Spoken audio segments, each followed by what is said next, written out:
Alhamdulillah, nahmaduhu wa nasta'inuhu wa nastaghfiruh wa na'udzu billahi min shururi anfusina wa sayyiati a'malina. Man yahdihillahu fala mudilla lahu wa man yudlil fala hadiya lahu. Asyhadu an la ilaha illallah wahdahu la syarika lahu wa asyhadu anna Muhammadan abduhu wa rasuluh. Alladzi la nabiyya wa la rasula ba'dahu.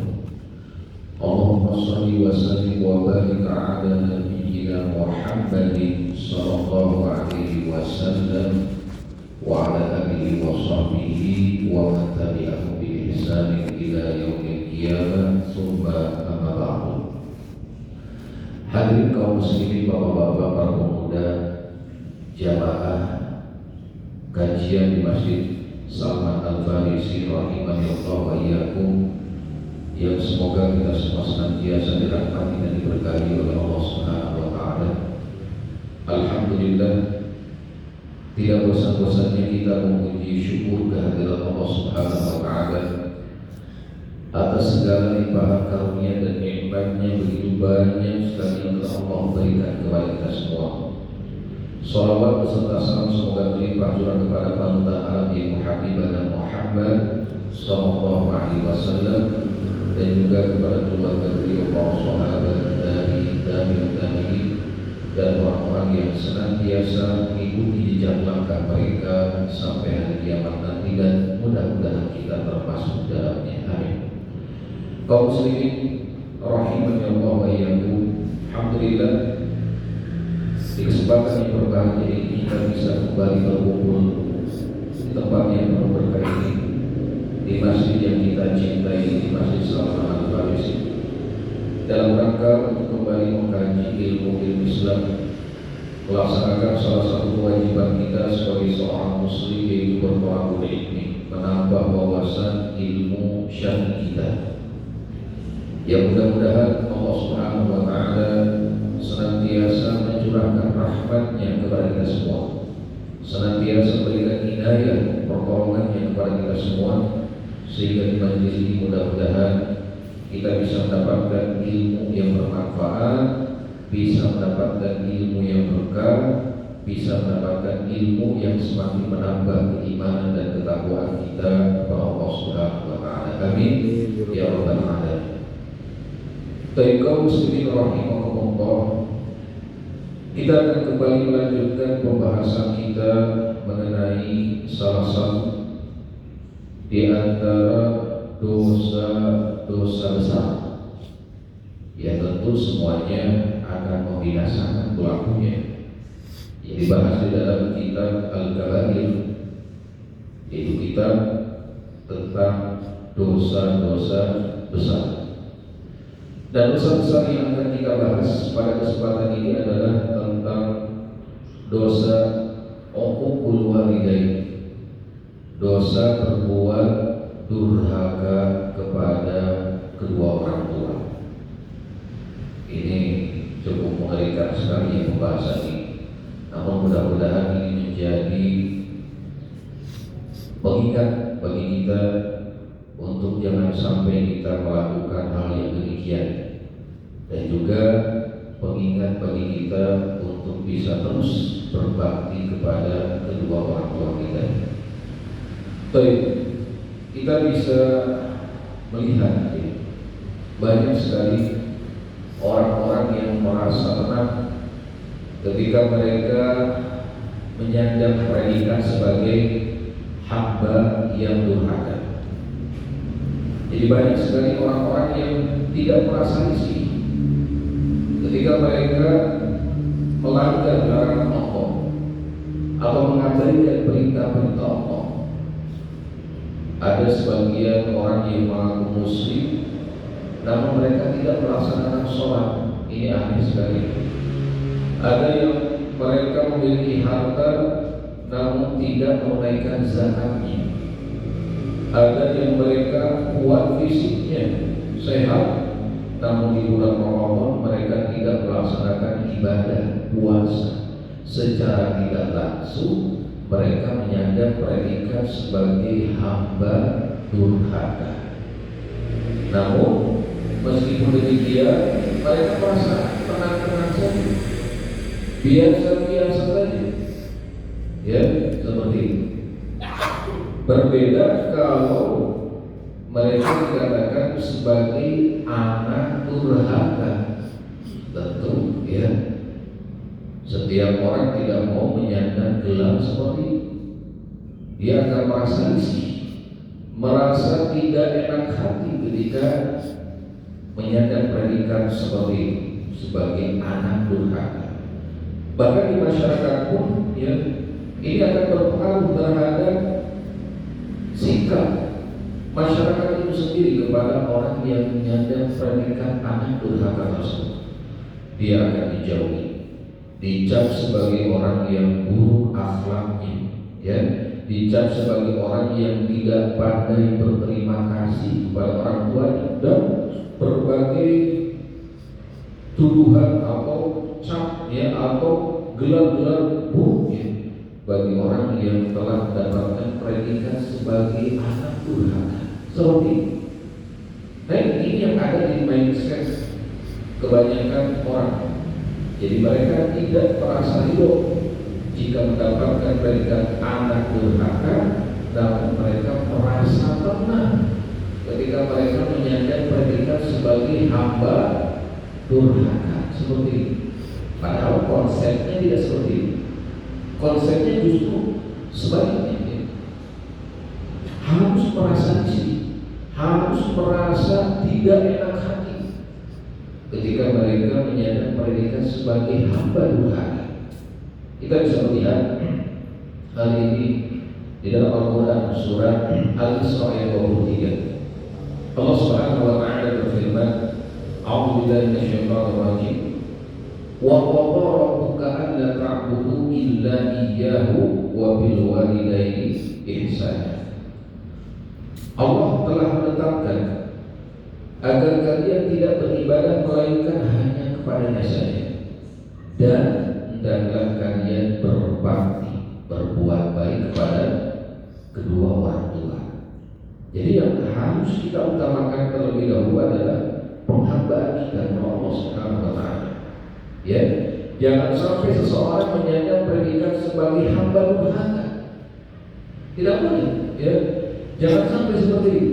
Justru dia harus betul-betul yang pertama kali adalah betul-betul menghamba kepada Allah Subhanahu wa taala.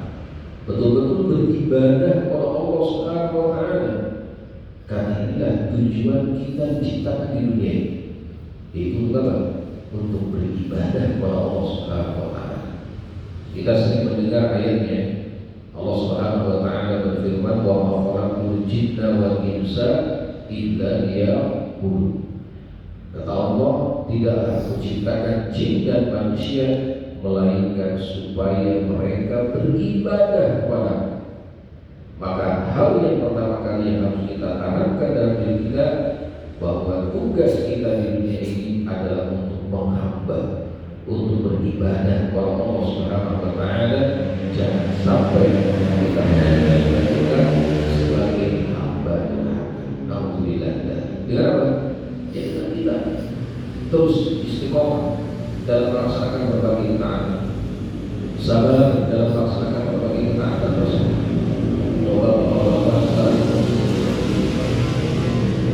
Dari rumah datang ke tempat kajian ini, ke masjid ini, laksanakan sholat 5 waktu secara berjamaah, misalkan sholat subuhnya secara berjamaah dalam kondisi kedinginan, ya, mungkin ada yang jaraknya jauh, harus jalan kaki jauh atau memakai kendaraan sebagainya, salah ya dalam melaksanakan ibadah tersebut. Lalu dilanjutkan dengan melaksanakan kewajiban selain haji.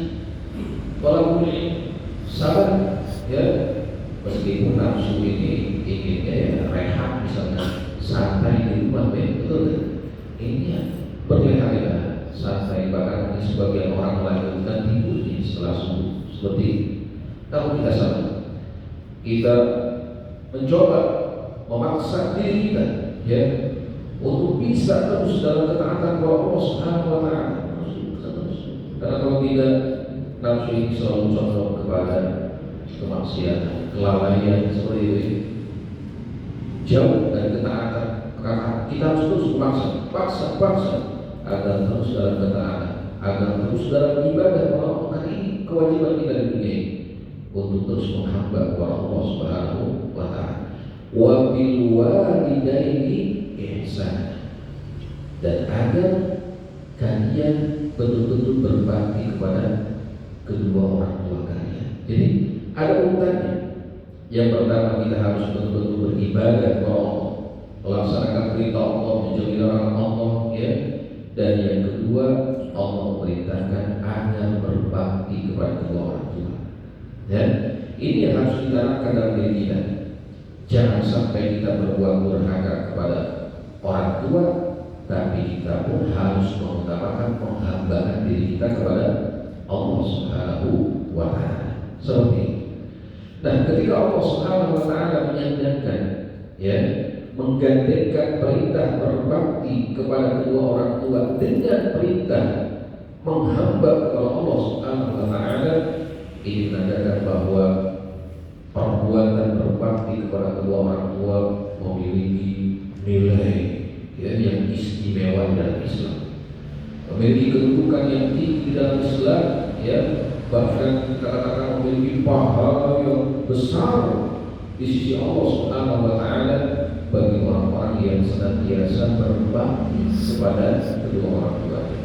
Baik, sebelum kita menjelaskan lebih jauh tentang buruknya perbuatan durhaka kepada kedua orang tua, kita akan sedikit dulu menjelaskan tentang keutamaan dari berbuat baik atau berbakti kepada kedua orang tua. Karena subhanallah, Islam ini sudah menjelaskan segala hal, segala sesuatu, mencakup seluruh permasalahan manusia itu sendiri, ya, hatta dalam masalah berbuat baik kepada kedua orang tua. Islam telah menjelaskan secara rinci bagaimananya, apa keutamaannya, ya. Ini sudah dijelaskan secara rinci. Alhamdulillah, kita di dalam Islam ini ajarannya lengkap, tidak seperti di agama-agama lainnya, ya. Ini sampai kita katakan masalah buang hajat saja, ini semua ada adab-adabnya, ada aturannya. Agar apa? Selain kita melepaskan, ya, sesuatu yang menjijikkan, juga ini akan mendapatkan pahala ketika kita melaksanakannya sesuai dengan tuntunan syariat seperti ini. Baik, dikatakan di dalam beberapa hadis pun demikian, di dalam beberapa ayat Al-Quran, bagaimana Allah Subhanahu wa Ta'ala dan Rasulullah SAW yang memerintahkan kita untuk senantiasa berbakti kepada kedua orang tua kita. Yang pertama dikatakan dalam ayat yang tadi surat Al-Isra ayat 23, bahwa Allah Subhanahu wa Ta'ala menggandengkan, ya, antara perintah berbakti kepada kedua orang tua dengan perintah beribadah kepada ini saja. Ayat ini saja sudah menunjukkan akan keutamaan dari berbakti kepada kedua orang. Jadi kalau bicara ayat, seluruh ayat tentang keutamaan orang tua, ini perintah Allah memerintahkan beribadah kepadanya dan memerintahkan apa? Untuk berbakti kepada kedua orang tua. Seperti itu. Jadi dengan ayat ini menandakan bahwa perbuatan itu adalah perbuatan yang sangat utama, yang sangat istimewa, yang pahalanya sangat luar biasa. Kemudian di ayat yang lain disebutkan bahwa Allah Subhanahu wa Ta'ala memerintahkan setiap kita orang Islam untuk berbuat baik kepada orang tua kita meskipun mereka non muslim, ya, atau orang kafir kita katakan. Meskipun mereka non muslim, tetap, ya, selama status mereka adalah orang tua kita harus berbuat baik kepada mereka, ya. Disebutkan dalam surat Luqman ayat 15, Allah Subhanahu wa Ta'ala berfirman, wa in jahadaka 'ala an tusyrika bima laysa laka bihi 'ilm fala tuti'huma. Tapi apa? Wa sahibhuma fid dunya ma'rufa.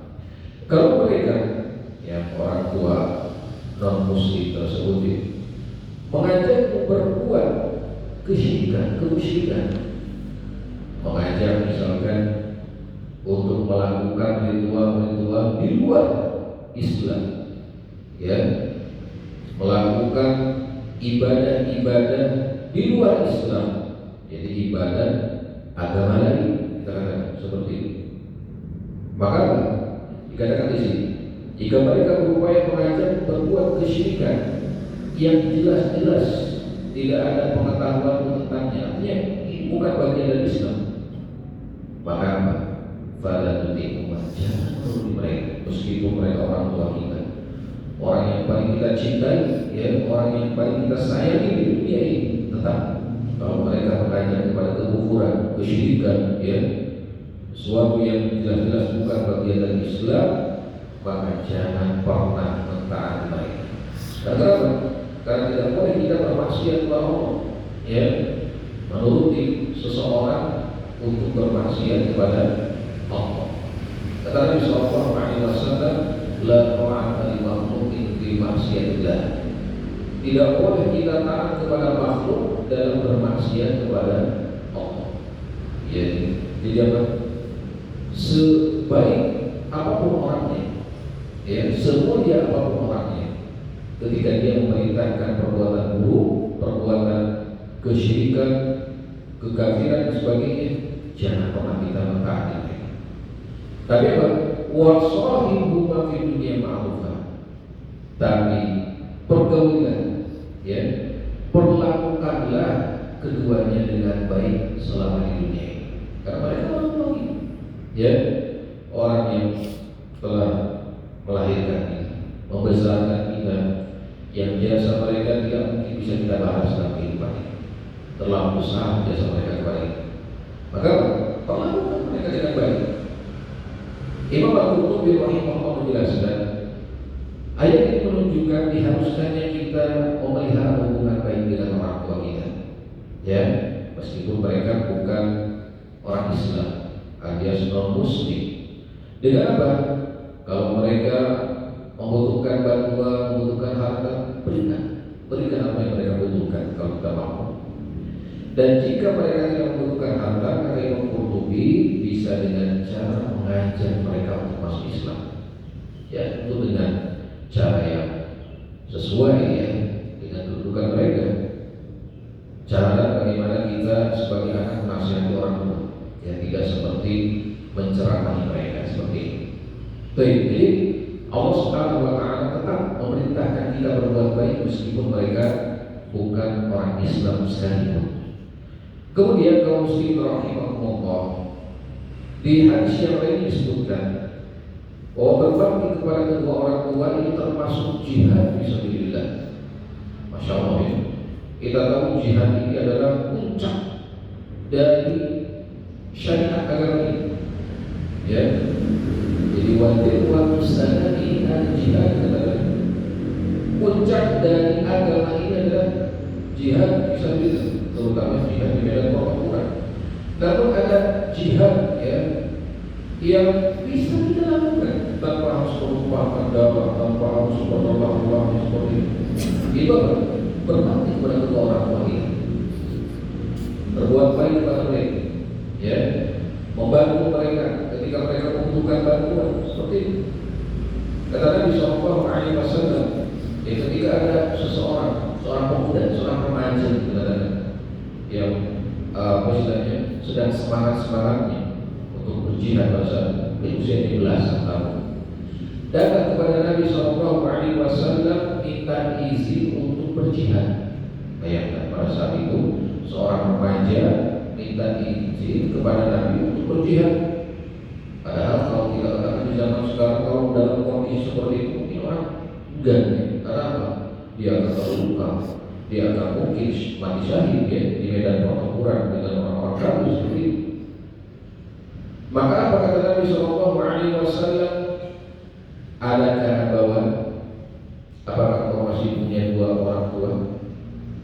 Lalu si pemuda tersebut berkata, nah, ya, iya, aku masih memiliki kedua orang tua. Qala fabihima fajahid. Kalau begitu, berjihadlah dengan cara berbuat baik kepada mereka. Nah ini, jadi berjihad salah satunya adalah dengan berbuat baik kepada kedua orang tua kita. Ya meskipun pahala jihadnya tidak sama dengan mereka yang betul-betul ya berjihad di medan tempur seperti itu. Namun yang jelas ya ini menandakan bahwa berbakti kepada kedua orang tua ini pahalanya sangat luar biasa sekali. Kemudian dalam hadis yang lain disebutkan bahwa taat kepada kedua orang tua adalah sebab yang menjadikan orang dimasukkan ke dalam surga Allah Subhanahu wa taala. Disebutkan dalam hadis riwayat Muslim, "Raqiba anfun, thumma raqiba anfun, thumma raqiba anfun." Sungguh celaka dan sampai 3 kali. Lalu ada salah seorang sahabat bertanya, siapa yang celaka ya Rasulullah? Ya, kata Nabi Sallallahu Alaihi Wasallam, "Man adraka abawaihi 'inda al-kibari ahaduhuma aw kilayhima falam yadkhulil jannah." Yaitu orang yang sempat berjumpa dengan kedua orang tuanya atau salah satu dari mereka. Jadi keduanya masih hidup atau salah satunya masih hidup, dan kondisinya mereka sudah usia senja, ya sudah usianya 60, 70, 80 seperti itu. Usianya sudah senja. Nah, apa? Tidak membuatnya masuk ke dalam surga. Ya, tidak menyebabkan orang tersebut masuk ke dalam surga. Dengan apa? Dengan dia melalaikan apa melalaikannya dan yang masih hidup di antara salah satu di antara kedua orang tua. Jadi dibiarkan, ditelantarkan, nanti akan disebut dalam hadis yang lain. Seperti itu. Ada orang-orang yang tidak masuk surga karena mereka menelantarkan orang tuanya di saat orang tuanya sudah lanjut usianya. Disebutkan dalam lafaz yang lain, di hadis yang lain, hadis riwayat Tirmidzi, "Al-walidu awsatu abwabil jannah fa'fal dzakal bab aw dak." Orang tua adalah pintu pertengahan untuk masuk surga. Jika kau mau masuk surga, ya silakan kau jaga orang tua. Tapi jika kau tidak mau masuk surga, silakan untuk tidak memperdulikan orang tua. Nah, kata para ulama, pintu pertengahan di sini maksudnya pintu paling terbaik ya untuk seseorang masuk surga adalah dengan berbakti kepada kedua orang tua. Subhanallah ya. Ini satu keterangan, satu pengingat ya buat kita agar betul-betul kita berbakti kepada kedua orang tua kita. Kemudian selanjutnya yang sering kita dengar ya bahwa keriduan orang tua ini menjadi sebab datangnya ridho dari Allah Subhanahu wa taala. Sebutkan dalam hadis riwayat Tirmidzi, ridho Rabbi ridho wali wa sukhtu Rabbi sukhtu wali. Keriduan Allah ini tergantung keriduan orang tua, dan kemurkaan Allah ini tergantung kemurkaan orang tua. Jadi ketika orang tua kita ridho, artinya ridho karena kita taat. Ya bukan ridho ketika kita berbuat maksiat. Ini salah, ini keliru. Karena ada sebagian orang tua merasa senang ketika anaknya misalkan joget-joget, pandai bernyanyi, ya, menghasilkan uang dari judi, misalkan seperti itu. Ini bukan seperti itu. Maksudnya ridho dengan ketaatan kita, dengan kebaikan kita, dengan kesolehan kita. Mereka itu senang ketika melihat anaknya jadi anak yang soleh, hafid Quran seperti itu. Ketika mereka ridho, Allah pun ridho kepadanya. Namun ketika orang tua kita murka dengan kita, dengan perbuatan durhaka kita, maksiatan kita, maka ini akan mendatangkan kemurkaan dari Allah Subhanahu wa taala. Kemudian selanjutnya kaum muslimin rahimahullah, berbakti kepada kedua orang tua ini akan mendatangkan ampunan dari Allah Subhanahu wa taala. Ada seorang laki-laki datang kepada Nabi Sallallahu Alaihi Wasallam. Dia mengatakan, ya Rasulullah, sungguh aku telah berbuat dosa. Artinya dosa yang dirasa besar baginya. Lalu kata Nabi Sallallahu Alaihi Wasallam, apakah kau Dia berkata, tidak. Lalu Nabi bertanya lagi, apakah kau masih punya seorang bibi? Maka kata dia, masih. Kata Rasulullah SAW, kalau begitu berbuat baiklah kepada. Ini dalam artian seseorang berbuat baik kepada bibinya saja, ini bisa mendatangkan apa? Ampunan dari Allah. Apalagi berbuat baik kepada seorang ibu, ya, kepada ibunya, kepada orang tua, ini jauh, ya, lebih mendatangkan apa? Ampunan Allah Subhanahu wa Ta'ala kepada. Jadi ketika seorang bertobat, ini jangan sampai dia melupakan orang tua, ya, minta ridho dari orang tua. Ketika dia melakukan dosa besar, misalkan berzina atau apa, mencuri atau apa, maka segera dia bertobat kepada Allah, juga datangi orang tuanya agar dia mencari ridho dari orang tua. Ketika orang tua ridho, dia akan datangkan ampunan dari Allah Subhanahu wa Ta'ala. Kemudian yang selanjutnya, berbakti kepada orang tua ini akan menolak musibah. Ya, kita tahu kita tidak ingin mendapatkan musibah dalam hidup ini, sesuatu yang pahit dalam hidup ini, baik berupa penyakit, ya, kehilangan harta, atau kehilangan orang yang kita cintai dan sebagainya. Kita tidak ingin semua ini. Nah, hal yang bisa mencegah datangnya musibah, ya, setelah izin Allah tentunya, adalah dengan berbakti kepada kedua orang tua. Kita pernah mendengar 3 orang yang terkurung di dalam sebuah gua, ya. Lalu mereka mencari wasilah dengan perbuatan baik mereka, dengan amal soleh mereka. Salah satu di antara orang tersebut, ya, mengatakan bahwa dia telah berbuat baik kepada orang tuanya begini dan begitu. Nah, setelah itu maka batu besar yang menutupi gua tersebut akhirnya bergeser. Lalu yang kedua berdoa, bergeser. Ketiga menyebutkan kebaikannya, bergeser. Akhirnya mereka bisa keluar dari gua tersebut. Seperti itu, ya. Jadi berbakti kepada kedua orang tua ini termasuk hal yang bisa menolak musibah. Dan berbakti kepada orang tua bisa memperluas rezeki kita, mendatangkan rezeki kita.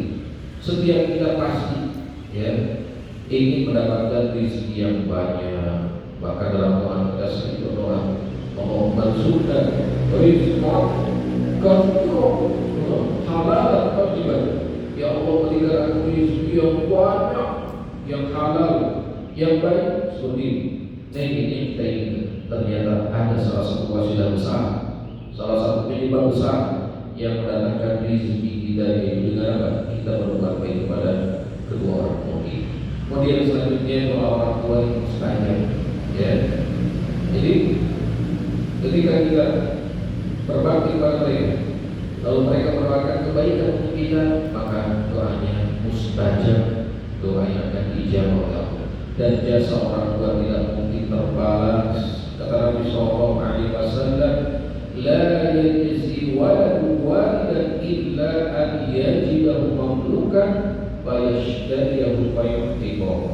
Seorang anak tidak akan mampu membalas jasa, ya, budi baik orang tuanya kecuali jika dia menemukan orang tuanya adalah seorang hamba sahaya, lalu dia membelinya dan membebaskannya. Kata Nabi Sallallahu Alaihi Wasallam dalam hadis riwayat Muslim. Intinya jasa orang tua tidak mungkin terbalas. Ibu kita ketika melahirkan kita, ya, rasa sakit, satu rasa sakit, kalau sakit itu soal manusia, satu rasa sakitnya saja, ini tidak mungkin. Kita balas dengan harta, bahkan emas 10 pun tidak mungkin bisa balas, ya. Apalagi kita menyusui, menjaga kita ketika sakit sebagai, tidak mungkin kita bisa membalas perbuatan baik mereka kepada kita semua. Maka bersikap baik kepada orang tua kita, selalu bertutur kata yang baik kepada mereka. Jangan membuat mereka merasa sedih, merasa kesal dengan kita. Apalagi sampai memutuskan silaturahmi dengan orang tua, jangan sampai. Itu adalah memutus, ya, sebab menuju surga. Selalu berterima kasih kepada mereka, ya, bantu mereka ketika mereka membutuhkan pertolongan. Karena ingat, harta kita itu sebetulnya milik orang tua kita juga. Jadi jangan sampai kita merasa bakhil, ya, pelit, sayang ketika memberikan sebagian rezeki kita kepada orang tua kita seperti ini. Rawat mereka ketika mereka sudah usia senja membutuhkan perhatian kita. Nah, dan ingat doakan selalu orang tua kita, baik ketika mereka masih hidup ataupun ketika mereka sudah meninggal. Ya, Allah Subhanahu Wa Taala menyebutkan dalam firman-Nya, wa rabbirhamhuma kama rabbayani shaghira. Ini yang saya kita diajarkan lah. Ya Rabbi firli wa liwalidayya warhamhuma kama rabbayani shaghira. Berdasarkan ayat di surat Al-Isra ayat 24. Dan jadi ini gambaran besar bagaimana Allah Subhanahu Wa Taala memerintahkan kita untuk terus ya berbuat baik kepada orang tua kita. Ketika mereka masih hidup, tentu kita harus betul-betul ya berbuat baik kepada keduanya. Pun demikian ketika mereka sudah wafat pun tetap kita harus berbuat baik kepada mereka dengan senantiasa mendoakan. Maka di sini ya ada syarat kita dilarang untuk mendurhaki orang tua kita. Jangan sampai kita sebagai anak berbuat durhaka kepada orang tua kita. Karena kenapa?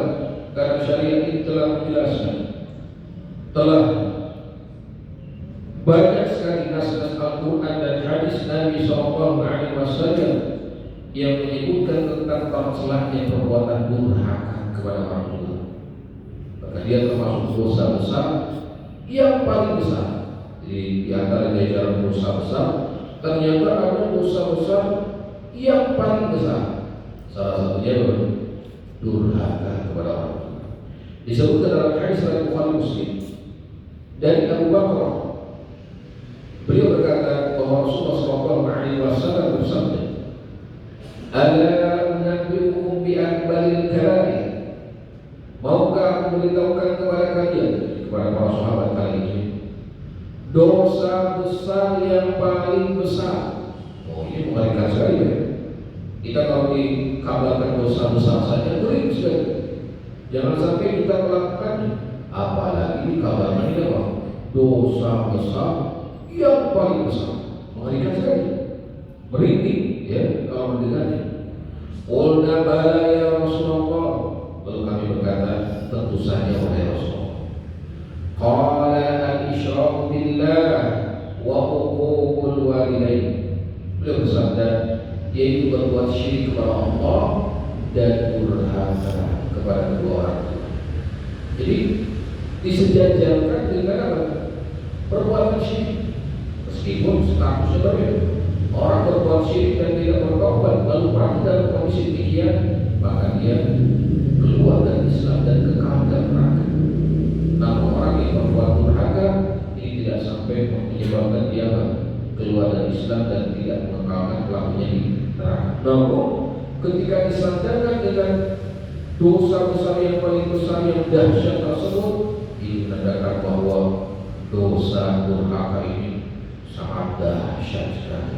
Ya, membinasakan pelakunya. Bahkan nanti akan disebutkan membinasakan di dunia dan di akhirat. Ya, membinasakan di dunia dan di akhirat. Ini dosanya sangat besar sekali, mengerikan juga. Ini hadis riwayat Bukhari Muslim. Kemudian yang selanjutnya ada hadis riwayat Muslim yang menyebutkan, ya tadi disebutkan di awal bahwa orang yang berbuat durhaka kepada kedua orang tua maka dia pantas menempati neraka. Ya, jadi pantas menempati apa? Neraka. Tidak layak masuk surga. Seperti tadi, sungguh celaka orang yang mendapati kedua orang tuanya atau salah satunya dalam usia senja, namun tidak menyebabkan dia masuk ke dalam surga. Artinya masuk neraka gara-gara dia berbuat durhaka kepada orang tua. Seperti itu. Kemudian dalam hadis yang lain disebutkan bahwa dosa dan azab besar akan ditimpakan kepada orang yang durhaka, terutama kepada ibunya. Pada ibunya yang telah melahirkan. Kita sangat miris sekali ya mendengar ada seorang anak menggugat ibunya, bayangkan, menuntut ibunya. Ada yang lebih dahsyat lagi, seorang anak mengusir ibunya dari rumah. Ini dahsyat dan kedurhakaan. Padahal dosa seperti itu akan ditimpakan azab yang bukan hanya di akhirat, tapi di dunia juga. Sebutkan dalam hadis riwayat Bukhari Muslim, Inna Allah azza wa jalla harrama 'alaikum uquqal ummahat wa wa'dal banat wa man'al wahab wa kariha lakum wa kariha thalathan qila wa qala wa kasrata as-su'al wa idha'atal mal. Sungguh Allah telah mengharamkan kalian berbuat durhaka kepada ibu-ibu kalian, ya, atau mengukur anak perempuan hidup-hidup. Kalau zaman sekarang mungkin tidak ada, ya. Tapi di zaman jahiliyah, ya, orang-orang Arab jahiliyah dahulu, mereka sedih ketika istrinya melahirkan anak perempuan.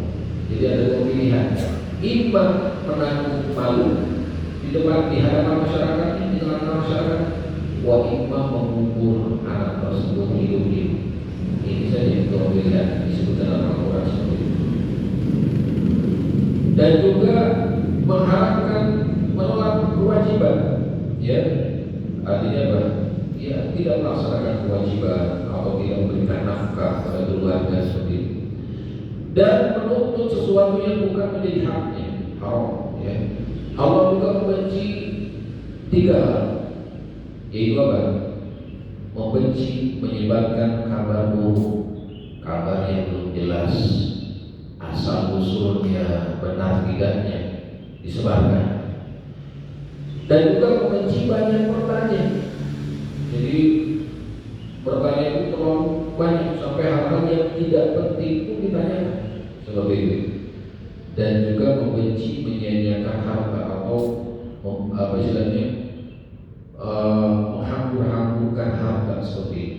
Nah, jadi intinya berbuat durhaka terutama kepada ibu, ya, ini sesuatu yang sangat diharamkan dalam Islam. Bahkan kata Rasulullah SAW, durhaka kepada orang tua termasuk dosa yang siksaannya didahulukan di dunia ini.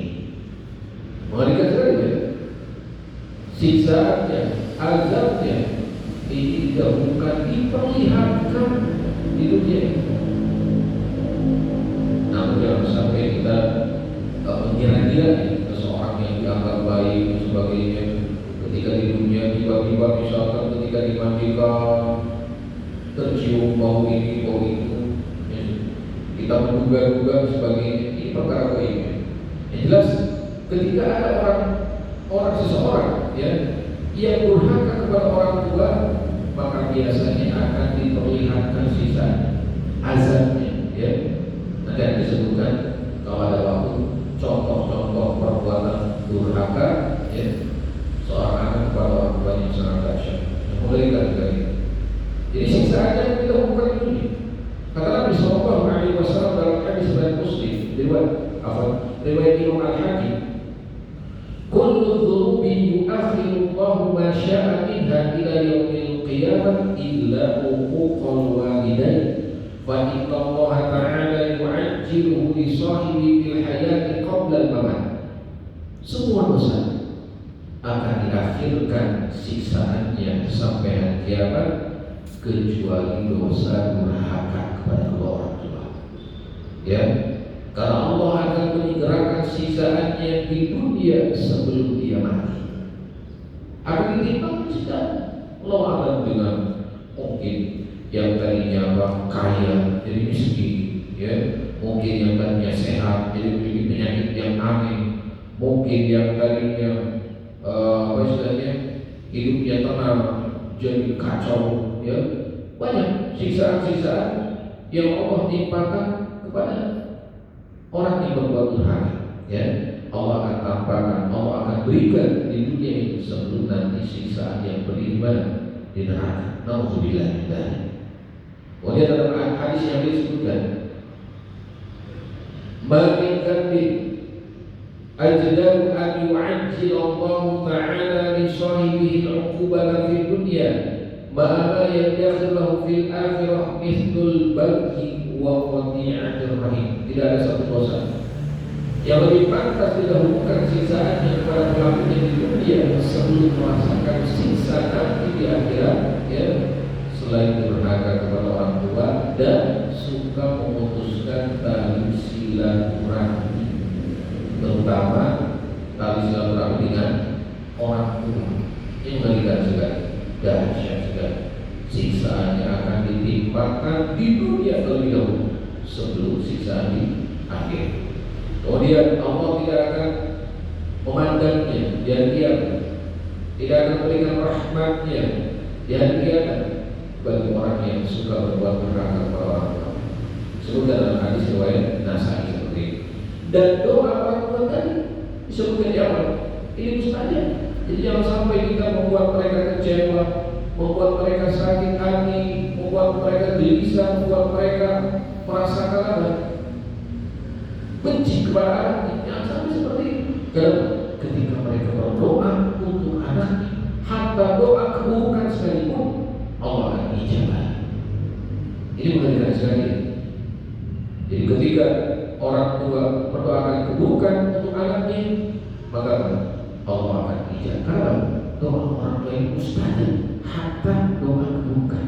Makanya banyak para ulama memberikan nasihat kepada kita, jangan sampai mengucapkan kata-kata kasar, kata-kata buruk kepada anak kita meskipun sedang marah. Ya, kita sering menyebutkan kata-kata yang tidak layak untuk anak kita, misalkan dasar anak nakal. Ini hati-hati. Kalau gedenya jadi nakal, ya mungkin dari ucapan kita ketika marah. Atau ada yang lebih dahsyat lagi, ya, dasar anak setan. Berarti bapaknya setan. Dasar anak apa itu? Seperti hari makanya kita pernah mendengar kisah Syekh Sudes, ya. Pernah nggak mendengar bagaimana Syekh Sudes ini pernah bercerita dulu ketika waktu kecil, ya kan, kalau masih kecil itu kan wajar ya anak tuh agak sedikit nakal, betul?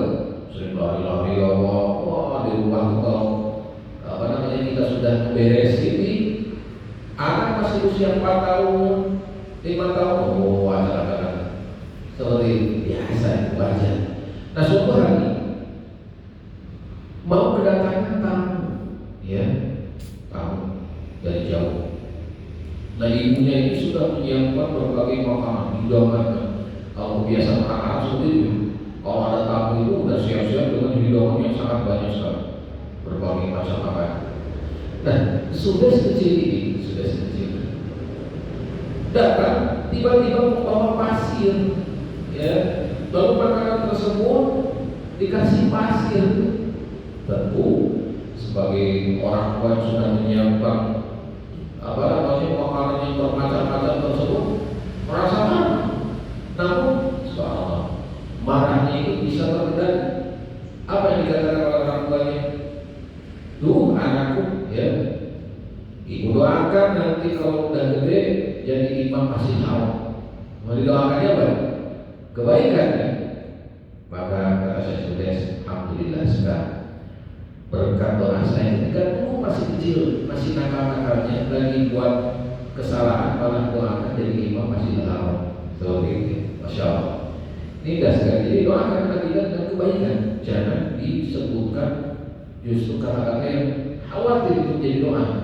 Jadi anak nakal, jadi anak bandel, jadi anak setan, jadi anak apa ya, seperti ini tidak jauh-jauh. Apa tadi? Karena saking jengkelnya kepada anak, ya, sampai mendoakan keburukan. Pernah disebutkan dalam satu riwayat, ada seorang orang tua yang merasa jengkel dengan anak karena anak tersebut melakukan kesalahan, ya, melakukan ya semacam meluruhnya kedurhakaan. Saudara bisa tersebut. Akhirnya dia pergi ke depan Ka'bah. Ada di depan Ka'bah, di Ka'bah itu ada bagian antara pintu dengan Hajar Aswad, namanya Mu'tazah.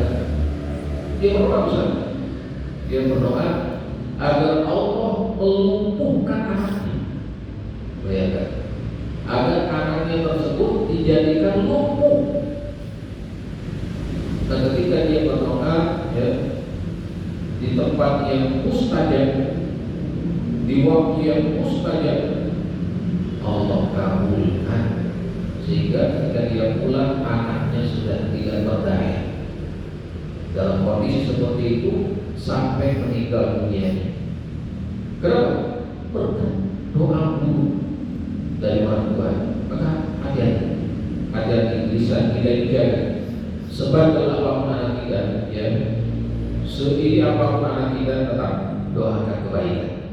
Doakan agar mereka senantiasa dibimbing oleh Allah. Yang kalau memang mereka di jalan yang tersesat atau tidak terarah, ya, semoga Allah berikan hidayah kepada mereka. Terus doakan kebaikan banyak, ya. Kisah yang sering kita dengar, yang dulunya preman, yang dulunya orang jahat, orang yang ditakuti, ya, tapi orang tuanya senantiasa berdoa di waktu bangun, di waktu tahajud, agar anaknya tersebut mendapatkan hidayah dari Allah.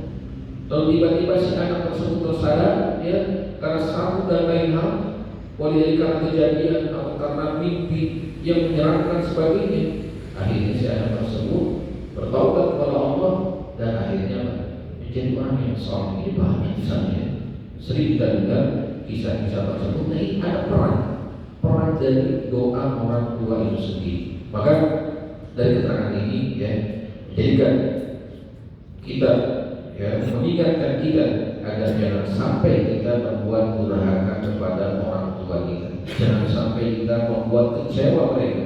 Jangan sampai kita menelantarkan mereka. Jangan sampai kita membuat orang tua kita kepayahan dalam hidupnya, ya. Sementara mereka sudah dewasa, tidak mampu berusaha, tidak mampu menghasilkan uang, tapi kita mampu biarkan mereka terlunta-lunta seperti ini, ya. Jangan sampai itu. Dan terus doakan orang tua kita agar Allah menjaga mereka, berikan rezeki, ya, yang berlimpah kepada mereka, ya. Kemudian menjadikan orang tua kita ini tidak diberikan penyakit pikun, ya, tidak diberikan penyakit pikun, agar Allah terus memberikan kesehatan kepada mereka. Seperti itu, doa, ya. Karena doa anak yang soleh ini termasuk doa yang mustajab, doa yang akan terus mengalir pahalanya kepada orang tua kita, akan terus mengalir meskipun orang tua kita sudah meninggal. Bukan seperti ini. Jadi amal seorang hamba akan terputus, pahalanya, aliran pahalanya akan terputus kecuali dari tiga sumber. Dari apa saja? Ilmu yang bermanfaat, yang orang-orang beramal dengan ilmu tersebut yang diajarkannya. Kemudian apa lagi? Atau sedekah jariah, dan anak yang soleh yang senantiasa mendoakan orang tua, ya, seperti itu. Akan terus doakan agar orang tua kita mendapatkan perlindungan dari Allah, atau kalau sudah meninggal agar orang tua kita diampuni, dirahmati, diwaskan kuburannya, dan doa-doa kebaikan lainnya untuk orang tua kita. Mudah-mudahan apa yang disampaikan ini bermanfaat. Ini sudah mau syukur, dan satu lagi, kurang lebih saya mohon maaf. Silakan kalau ada yang mau ditanyakan seputar apa yang dibahas tadi, silakan. Ada, silakan.